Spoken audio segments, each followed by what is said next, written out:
भोगवती नाम की एक नगरी थी। उसमें राजा रूपसेन राज करता था। उसके पास चिंतामणि नाम का एक तोता था। एक दिन राजा ने उससे पूछा, हमारा ब्याह किसके साथ होगा? तोते ने कहा, मगध देश के राजा की बेटी चंद्रावती के साथ होगा। राजा ने ज्योतिषी को बुलाकर पूछा तो उसने भी यही कहा। उधर मगध देश की राजकन्या के पास एक मैना थी। उसका नाम था मदन मंजरी। एक दिन राजकन्या ने उससे पूछा कि मेरा विवाह किसके साथ होगा, तो उसने कह दिया कि भोगवती नगर के राजा रूपसेन के साथ। इसके बाद दोनों को विवाह हो गया। रानी के साथ उसकी मैना भी आ गई। राजा रानी ने तोता मैना का ब्याह करके उन्हें एक पिंजरे में रख दिया। एक दिन की बात की तोता मैना में बहस हो गई। मैना ने कहा, आदमी बड़ा पापी, दगाबाज और अधर्मी होता है। तोते ने कहा, स्त्री झूठी, लालची और हत्यारी होती है। दोनों का झगड़ा बढ़ गया तो राजा ने कहा, क्या बात है, तुम आपस में लड़ते क्यों हो? मैना ने कहा, महाराज, मर्द बड़े बुरे होते हैं। इसके बाद मैना ने एक कहानी सुनाई। इलापुर नगर में महाधन नाम का एक सेठ रहता था। विवाह के बहुत दिनों के बाद उसके घर एक लड़का पैदा हुआ। सेठ ने उसका बड़ी अच्छी तरह से लालन पालन किया, पर लड़का बड़ा होकर जुआ खेलने लगा। इस बीच सेठ मर गया। लड़के ने अपना सारा धन जुए में खो दिया। जब पास में कुछ न बचा तो वह नगर छोड़कर चंद्रपुरी नामक नगरी में जा पहुंचा। वहां हेमगुप्त नाम का साहूकार रहता था। उसके पास जाकर उसने अपने पिता का परिचय दिया और कहा कि मैं जहाज लेकर सौदागरी करने गया था। माल बेचा, धन कमाया, लेकिन लौटते में समुद्र में ऐसा तूफान आया कि जहाज डूब गया और मैं जैसे तैसे बचकर यहाँ आ गया। उस सेठ के एक लड़की थी रत्नावती। सेठ को बड़ी खुशी हुई कि घर बैठे इतना अच्छा लड़का मिल गया। उसने उस लड़के को अपने घर में रख लिया और कुछ दिन बाद अपनी लड़की से उसका ब्याह कर दिया।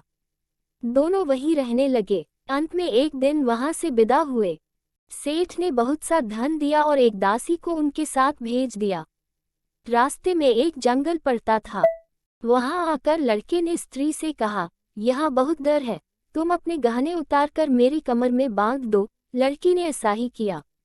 इसके बाद लड़के ने कहारों को धन देकर डोले को वापस करा दिया और दासी को मारकर कुएं में डाल दिया।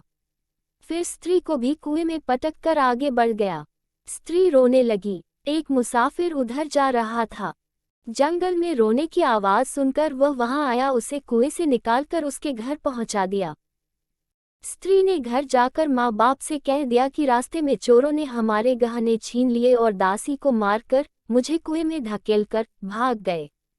बाप ने उसे ढाढ़स बंधाया और कहा कि तू चिंता मत कर, तेरा स्वामी जीवित होगा और किसी दिन आ जाएगा।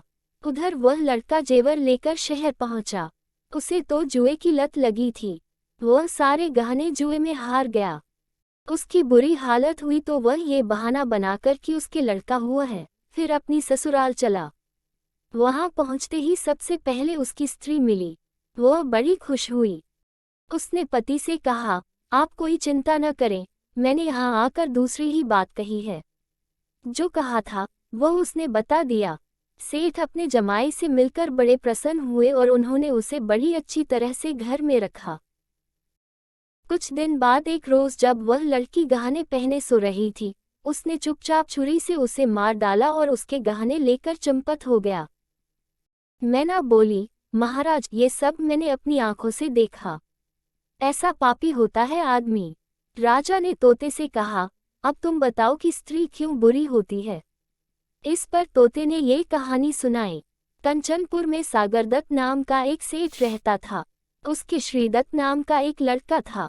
वहां से कुछ दूर पर एक और नगर था, श्री विजयपुर। उसमें सोमदत्त नाम का सेठ रहता था। उसके एक लड़की थी, वह श्रीदत्त को ब्याही थी।